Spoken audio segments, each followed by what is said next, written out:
तो भाई clash at the castle 2024 is over और thanks to CM Punk Damian Priest is still our world heavyweight champion और Drew McIntyre के लिए it's broken dreams. तो triple H ने बता दिया यार, भले ही तुम्हें वो थीम सॉन्ग नहीं मिल रहा तो क्या ही होता है, हम दिखा देते हैं तुम्हें ब्रोकन ड्रीम्स क्या होती है। You got a feel bad for Drew McIntyre भाई, क्योंकि लगातार सेकंड टाइम वो अपने होम ग्राउंड पर वर्ल्ड हैवीवेट चैंपियनशिप कैप्चर नहीं कर पाए हैं।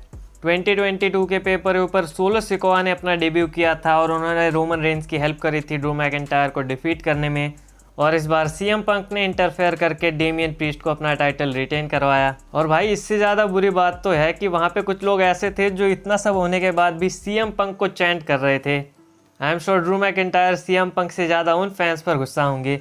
कल तो यार पूरा मौका लग रहा था कि ड्रू मैकिंटायर ही चैंपियन बनेंगे, पूरा का पूरा क्राउड उनकी तरफ था, जजमेंट डे भी बैंड थी रिंग साइड से। तो फिर ऐसा क्या रीज़न है कि ड्रू मैकिंटायर फिर से अनसक्सेसफुल रहे इस टाइटल को अपने नाम करने में, तो इसी के बारे में आज की इस वीडियो में हम बात करेंगे। पहला रीज़न है कि WWE पंक वर्सेस मैकिंटायर की राइवलरी को और भी ज़्यादा पर्सनल करना चाहते हैं। अगर आप सीएम पंक के साइड से सोचो तो ड्रू मैकिंटायर की वजह से वो इंजर्ड हुए हैं और जो उनका रेसलमेनिया मेन इवेंट करने का सपना था इतने सालों से वो नहीं हो पाया। तो जैसे मैकिंटायर की वजह से पंक अपना ड्रीम नहीं कंप्लीट कर पाए, अब सीएम पंक पूरी तरह से ट्राई करेंगे कि ड्रू मैकिंटायर अपनी ड्रीम अचीव नहीं कर पाए, जो है वर्ल्ड चैंपियन बनना पूरे क्राउड के सामने। क्योंकि जो पहली बार उन्हें मौका मिला था वो था थंडरडोम एरा में और वहाँ पे कोई भी फैन नहीं था उनकी विक्ट्री को सेलिब्रेट करने के लिए, और इसीलिए उन्होंने मैकिंटायर की विक्ट्री स्पॉइल करी रेसलमेनिया पर, जहाँ पे ज़्यादा क्रेडिट तो ड्रू मैकिंटायर को खुद जाते हैं। पर कल का मोमेंट और भी ज़्यादा पर्सनल था क्योंकि ये मोमेंट होने वाला था उनके खुद की कंट्री में, और इसीलिए इस राइवलरी को और भी ज़्यादा हीटेड बनाने के लिए कल से अच्छा मोमेंट नहीं हो सकता था। और जैसा कि हमने मैकिंटायर का कैरेक्टर वर्क देखा है, कल के लॉस के बाद वो और भी ज़्यादा बेहतर ही होने वाले हैं। सेकेंड, पंक वर्सेस ड्रू मैकिंटायर की जो राइवलरी है इसमें टाइटल की कोई भी ज़रूरत नहीं है। तो इन दोनों की स्टोरी पहले से ही बहुत ज़्यादा पर्सनल हो चुकी है और इस स्टोरी में वर्ल्ड टाइटल की ज़रूरत नहीं है। टाइटल्स या तो सुपरस्टार्स को एलिवेट करने के लिए काम आते हैं या किसी स्टोरी को एलिवेट करने के लिए, और इस केस में इन दोनों ही चीज़ों की ज़रूरत नहीं है क्योंकि दोनों ही सुपरस्टार काफ़ी ज़्यादा वेल डेवलप्ड है।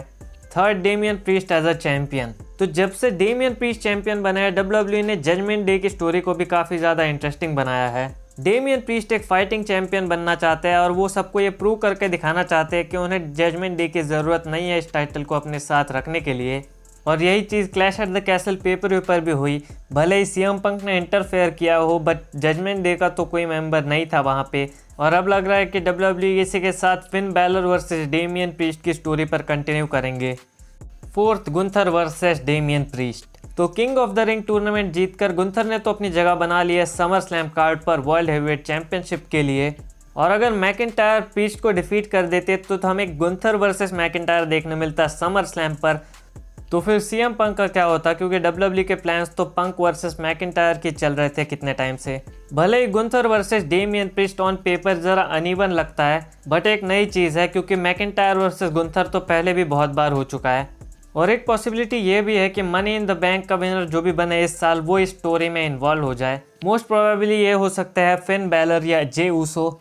बाकी यही कुछ रीजन थे कि क्यों Drew McIntyre world heavyweight championship अपने नाम नहीं कर पाए clash at the castle Scotland paper ऊपर।